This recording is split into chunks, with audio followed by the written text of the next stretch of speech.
film I'm Legend, nyeritain zombie dan kota mati sekaligus. Di film I'm Legend ini, Will Smith yang meranin jadi dokter Robert Neville hidup sendirian di New York. Nah, New York ini udah jadi kota mati setelah virus menyebar. Dia kebal sama virus, dan dia tetap tinggal di sana tuh karena lagi usaha buat nemuin obat penawar dari virus itu. Dia ditemenin sama anjing kesayangannya, namanya Samantha. Nah, sebelum lanjut ke alur cerita lengkapnya, boleh dong klik tombol subscribe-nya dulu, gratis kok. Kalau udah, yuk langsung aja kita ke alur ceritanya. Di awal scene, kita dikasih lihat ada seorang dokter yang namanya Alice Griffin lagi diwawancara di TV. Dia katanya berhasil nemuin obat buat kanker dari virus cacar yang direkayasa buat ngelawan sel kanker tersebut. Katanya juga itu udah diuji coba ke 10.009 orang dan berhasil sembuh. Nah, alur maju ke 3 tahun kemudian nih. Kelihatan kota udah kosong dan berantakan. Atau bisa dibilang kayak udah kota mati lah ya. Tapi ternyata ada pria yang ditemenin sama guguknya. Kelihatan ngendarain mobil di sana. Dia juga bawa senapan. Nah, itulah Dr. Neville sama Samantha. Lagi keliling-keliling, tiba-tiba dia dikagetin sama segerombolan rusa yang lari nyebrang di depan mobilnya.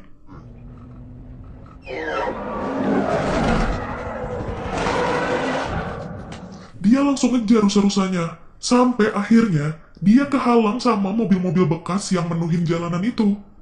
Dia sama Samantha turun tuh, ngejar salah satu rusanya. Pas mau nembak, si rusa itu ditomprok sama hewan buas lain. Itu aja udah ngeri ya. Datang lagi bapak sama anak singa juga. Di tengah kota, woi, ada singa keliaran. Lagi mau ngebidik tembakan, tiba-tiba alarm di jamnya bunyi. Jam 5:30 kurang. Udah mau gelap. Dia langsung ngajak Samantha pulang. Sebelum masuk rumah, dia nyiramin cairan gitu. Entah itu apa ya, kayaknya sih buat ngilangin jejaknya dia gitu. Udah hari besoknya nih. Kelihatan tuh stok makanannya lumayan banyak lah ya. Terus juga ada listrik di rumah dia. Mungkin pakai genset kali ya.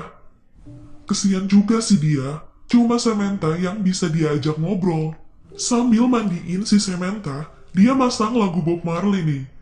Semua akan baik-baik saja.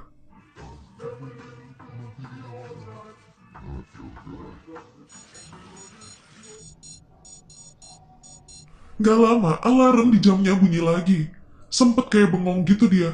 Pas sadar, dia langsung nutup semua jendela sama pintu.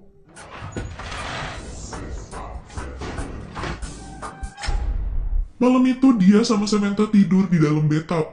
Sementara di luar kedengaran suara raungan-raungan yang serem banget. Ya, you know lah ya, itu raungan apa yang kayak gitu modelnya. Dia tiba-tiba keingetan masa lalunya nih, di awal virus itu menyebar. Dia mau nganter anak istrinya ke rumah Bibi Sarah. Virus itu nyebar di semua negara, jadi di New York pun bakal dikarantina. Di situ dia yakin kalau dia bakal nemu obat penawarnya. Tapi ya namanya istri pasti nggak pengen pisah sama suaminya.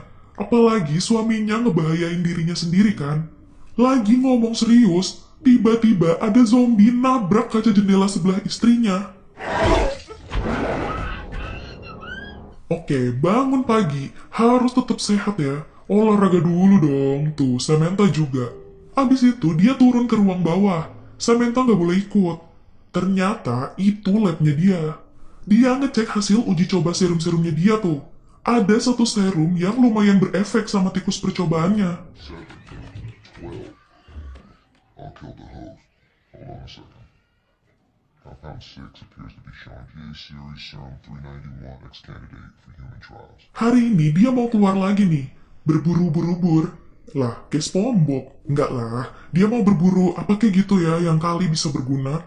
Saking betenya, sampai manekin-manekin aja tuh dinamain. Diajak ngomong pula. Duh, pak.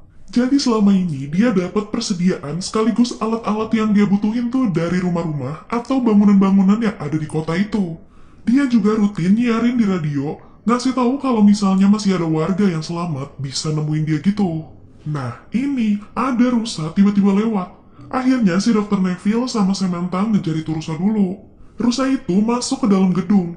Nah, si Samantha ngejar ke dalam. Dr. Neville panik banget. Mau nggak mau, si Dr. Neville juga ikut masuk kan ke dalam. Takut si Samantha kenapa-kenapa. Sampai agak ke dalam, dia ngeliat ada darah di tangga. Dia naik ikutin arah darah itu. Di ujung lorong itu, ada segerombolan zombie yang kayak lagi ngelilingin sesuatu.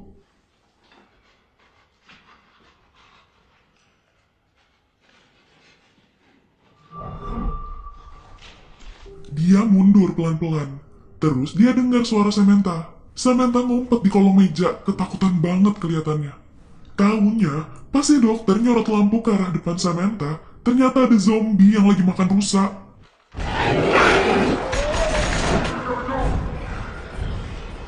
Zombie itu langsung loncat mau nyerang si dokter. Abis nembak-nembakin zombie itu, si dokter langsung ngajak Samantha buat kabur.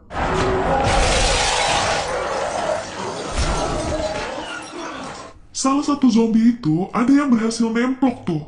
Pas si dokter nerobos kaca buat keluar. Untungnya zombie-zombie di sini tuh nggak tahan sama sinar matahari. Makanya mereka kalau siang itu nggak keluyuran. Dokter Neville bikin jebakan depan pintu masuk gedung itu tadi. Dia mau nangkep salah satu zombie itu buat percobaannya dia.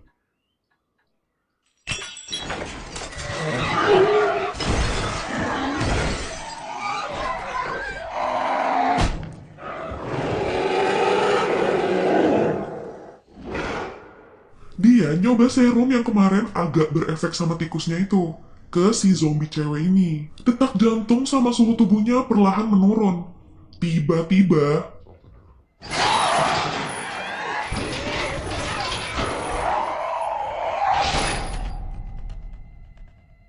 zombie itu bangun terus nyerang si dokter. Tapi akhirnya detak jantung zombinya malah berhenti. Berarti serumnya masih gagal ya. Si dokter nyuntikin obat apa gitu. Jadi si zombie bisa hidup lagi. Tapi ya balik jadi zombie kayak sebelumnya lagi. Hari itu dia bikin rekaman video yang isinya kalau dia itu tetap kebal sama penularan lewat udara atau kontak fisik. Nah, si Samantha sejauh ini sih masih tetap kebal sama penularan lewat udara. Tapi belum tahu kalau kontak fisik. Dia juga bilang, baru hari ini zombie-zombie itu berani nyerang keluar siang-siang. Mungkin karena mereka udah mulai ngerasa kekurangan makanan kali ya. Dr. Neville mimpiin kenangan masa lalunya lagi nih. Kenangan pas dia harus pisah sama anak dan istrinya.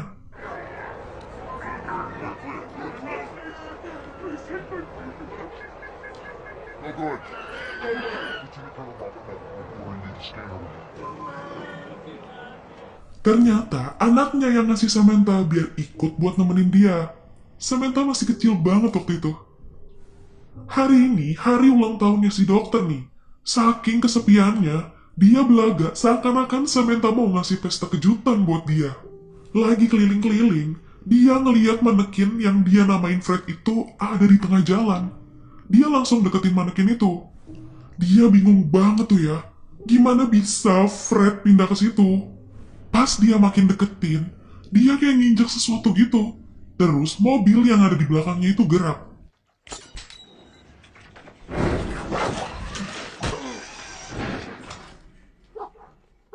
Ternyata itu jebakan. Persis kayak jebakan yang dia bikin buat ngejebak zombie kemarin itu. Dia sempet pingsan. Sadar-sadar udah mau malam nih. Dia berhasil ngelepasin diri, tapi pisaunya malah gak sengaja nusuk kakinya. Dari dalam gedung itu, ada zombie yang ngelepasin 2 guguk zombinya buat nyerang si dokter sama Samantha. Ini untung masih ada cahaya matahari ya, jadi masih ketahan. Pas cahayanya hilang, langsung deh si anjing-anjing itu ngegas nyerang mereka.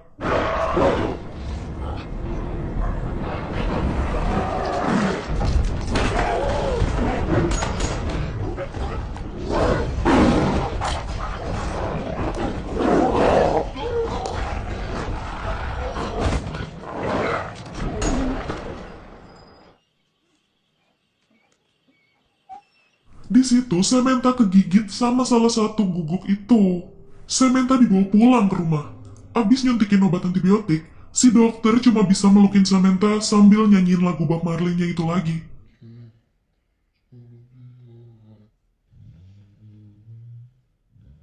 Sampai akhirnya dia ngelihat Samantha udah mulai mau berubah. Tega nggak tega, dia ngelepasin Samantha pakai tangannya sendiri.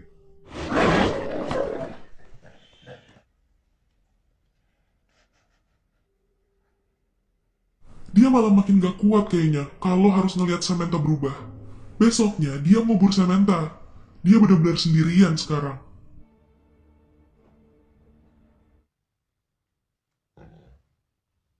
Say hello to me. Please say hello to me. Malam itu dia udah kesel banget. Dia mancing zombie, terus dia tabrak-tabrakin semua zombie yang ada di situ.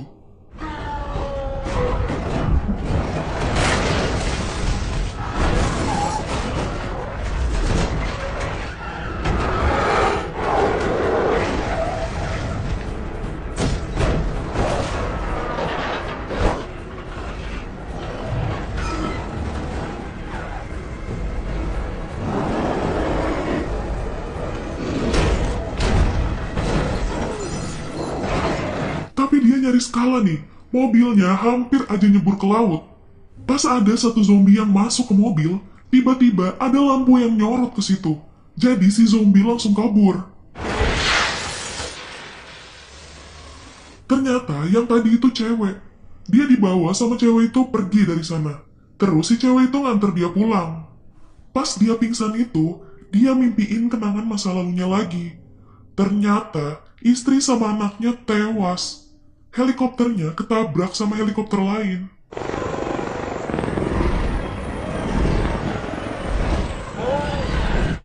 Pas dia bangun besoknya, dia ngeliat ada bayangan anak sama istrinya.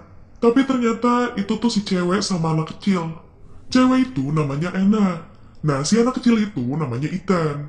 Mereka juga kebal sama virus itu. Anna bilang mereka dari Maryland.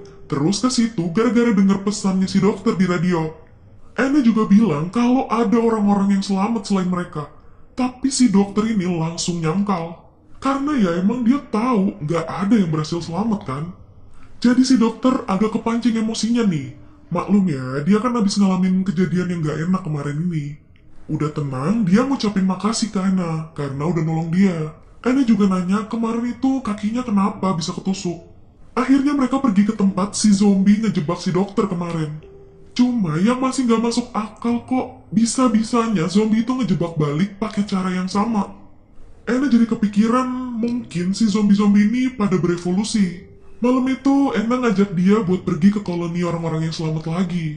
Si Anna yakin kalau koloni orang-orang yang selamat itu ada. Katanya dia kayak diyakinin sama Tuhan gitu. Rasanya sama, kayak dia kemarin tiba-tiba kepikiran buat nyalain radio. Jadi denger pesannya si dokter. Lagi cekcok, tiba-tiba kedengeran samar-samar suara zombie di luar. There is no God. What is that? Was it still dark when you brought in the light off? Turn it off. They follow us home.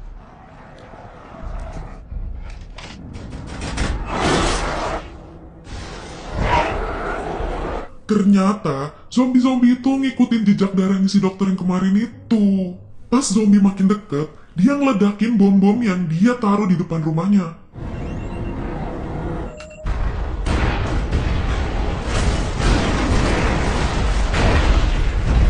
Dia ngecek Anna sama Ethan ke atas. Taunya jendela di situ hancur. Tiba-tiba ada zombie yang nomprok dia.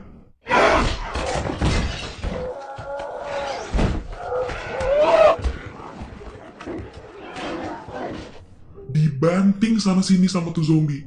Dia nggak sanggup lawan kekuatannya si zombie itu.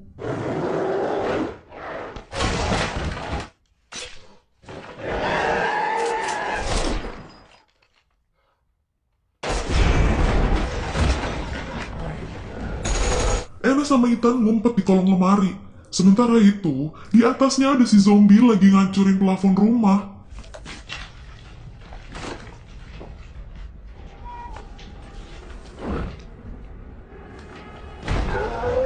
Udah hampir ketahuan sama si zombie.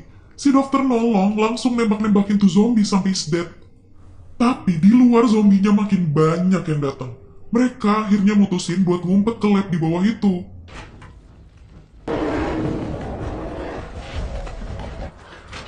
Anna sama Ethan disuruh berlindung di balik kaca. Disitulah mereka ngeliat kalau obatnya mulai bekerja. It's working. I just said I can help you. You are sick. Dr. Neville seakan-akan ngajak ngomong mereka. Dia ngasih tahu kalau dia bisa nyembuhin mereka semua. Tapi, ada satu zombie yang kelihatannya paling ganas udah nabrak-nabrakin kaca sampai retak. No, no.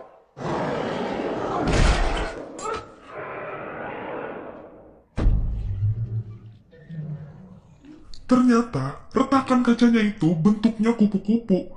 Jadi, dia keinget sama anaknya yang suka banget sama kupu-kupu. Mungkin itulah yang kayak si Anna bilang, jalan dari Tuhan. Dr. Neville langsung ngambil sampel darah dari si zombie cewek itu, terus dikasih ke Anna. Soalnya, itu bisa dikembangin jadi antivirus. Anna sama Ethan disuruh ngumpet di semacam bunker gitu. See, Ethan, get in. I think this is why you're here. What are you doing? I'm listening. Saat itu juga, Dr. Neville ngambil granat di laci. Terus dia nabrakin dirinya biar meledak bareng zombie-zombie itu.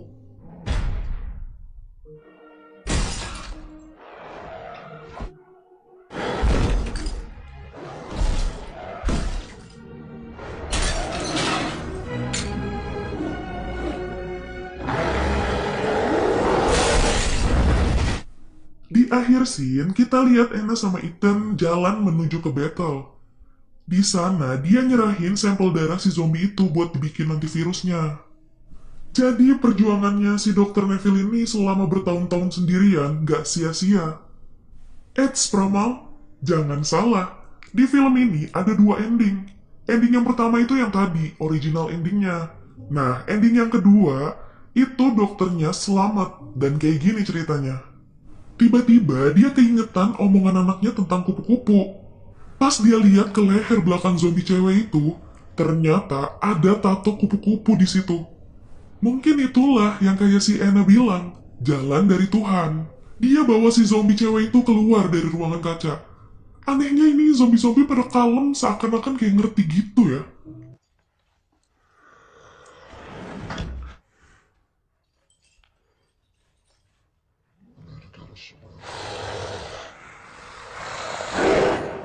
Abis itu, si dokter nyuntikin obat biar si zombie cewek ini sadar. Pas sadar, itu si zombie cewek langsung megang kepala si zombie ganas itu. Pantes aja si zombie itu marah banget. Ternyata yang diambil sama si dokter ini tuh keluarganya si zombie. Mungkin istrinya kali ya. Abis dapetin istrinya lagi, si zombie itu ngajak gengannya itu pergi dari situ.